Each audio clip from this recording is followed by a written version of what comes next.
Sir आजकल मुझे लोगों के बहुत ज़्यादा मैसेजेस आ रहे हैं कि मैम हमारा $1000 का लॉस हो गया, $500 का लॉस हो गया, रिकवर करवा दें।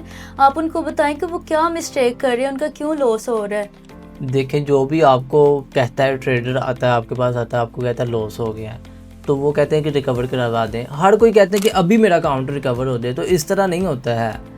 आप उनको गाइड करें कि इस तरह नहीं होगा, आपका अकाउंट अभी रिकवर नहीं हो सकता।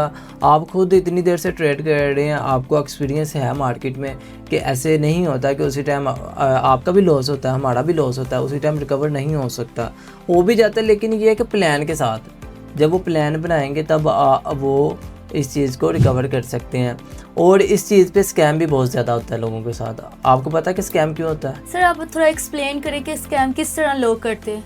स्कैम इस तरह करते हैं कि जब एक क्लाइंट का पहले ही लॉस हुआ होता है, एक ट्रेडर पहले ही लॉस करके आया और बताता है कि लॉस है, तो वो अगला बंदा ये देखता है कि हाँ यार इसका लॉस है, चलो इससे पासवर्ड और लॉगिन लेता हूँ और इससे डिपॉजिट करवाता हूँ। और बाद में वो क्या करता है, वो उसका अकाउंट लॉगिन करता है, विड्रॉवल करता है अमाउंट, और बाद में उसको ब्लॉक कर देता है। तो इन चीज़ों से खुद ही बचना है इसने। सर आप ऑडियंस को बताएं कि स्टॉप लॉस लगाना क्यों ज़रूरी होता है। हाँ, ये इंपॉर्टेंट बात है कि स्टॉप लॉस लगाना क्यों ज़रूरी है हर ट्रेड में। जैसे कि ये मेरी ट्रेड चल रही है, ये गोल्ड में मैंने ट्रेड लगाई हुई है, तो गोल्ड में ट्रेड है और मैंने स्टॉप लॉस लगाया हुआ है। तो स्टॉप लॉस क्यों ज़रूरी है? स्टॉप लॉस का ये फ़ायदा है कि जब मार्केट, अगर मैंने मेरे टारगेट पॉइंट पे नहीं जाती, मार्केट वापस ऊपर को जाना स्टार्ट कर देती है, ये शॉर्ट पोजीशन लगाई हुई है, वापस ऊपर को जाना स्टार्ट कर देती है, तो मेरी ट्रेड ऑटोमेटिकली कट हो जाएगी ताकि मेरा ज़्यादा लॉस ना हो। इसका मतलब होता है स्टॉप लॉस। जैसे कि आपके अकाउंट में $100 है, आपने सिर्फ 3% का रिस्क लिया है, तो 3% का रिस्क लिया हुआ है मैंने, जैसे 3% अमाउंट मेरी कम होगी, मेरी ट्रेड कट हो जाएगी। सर ठीक है, ये बात तो आपकी ठीक है। अब ऑडियंस को बताएंगे, मुझसे ये क्वेश्चन बार बार लोग पूछ रहे हैं कि ट्रेडिंग कितने पैसों से हम स्टार्ट कर सकते हैं। कुछ लोग पूछते हैं मैम हम $10 $12 से स्टार्ट कर सकते हैं। ये आप थोड़ा सा एक्सप्लेन कर दें ऑडियंस को कि वो कितने पैसों से स्टार्ट कर सकते हैं। देखें, $10 से तो ट्रेडिंग नहीं स्टार्ट हो सकती, क्योंकि $10 की अमाउंट बहुत ही कम अमाउंट होती है, इसके साथ रिस्क को मैनेज नहीं किया जा सकता।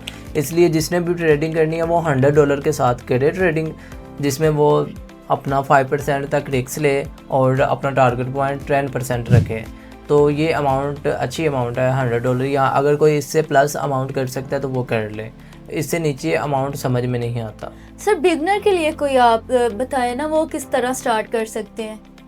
बिगनर को ये है कि पहले वो डेमो पे प्रैक्टिस करे। जब वो 3 मंथ तक या 2 मंथ तक प्रैक्टिस कर लेता है, उसे एक्सपीरियंस बन जाता है कि हाँ इस तरह ट्रेडिंग कर सकते हैं, आप कैसे लगानी है, डाउन किस तरह करना है, और किस तरह स्ट्रेटजी को फाइंड करना है, किस तरह ट्रेड में कंफर्मेशन ढूंढनी है। जब वो चीज़ें फाइंड करना स्टार्ट कर देता है, सीख जाता है, तो फिर वो ट्रेडिंग करे।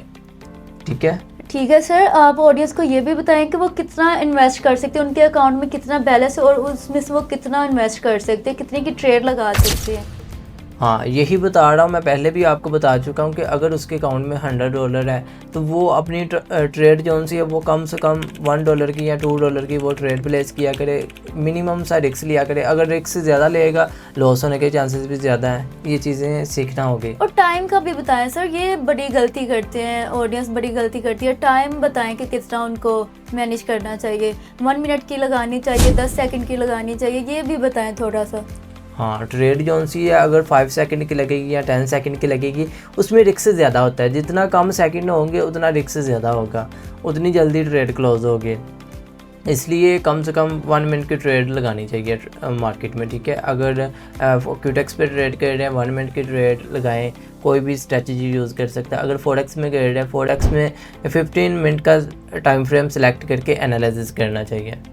ओके सर, मुझे ये बताएं ट्रेडिंग में प्लान करना ज़रूरी होता है पहले? बिल्कुल, ट्रेडिंग में अगर प्लान बनाएंगे फिर ही आप कामयाब होगे। अगर आपका कोई प्लान नहीं होगा, कोई स्ट्रेटजी नहीं होगी, आप गैम्बलिंग करेंगे तो आप लॉस कर सकते हैं इसमें।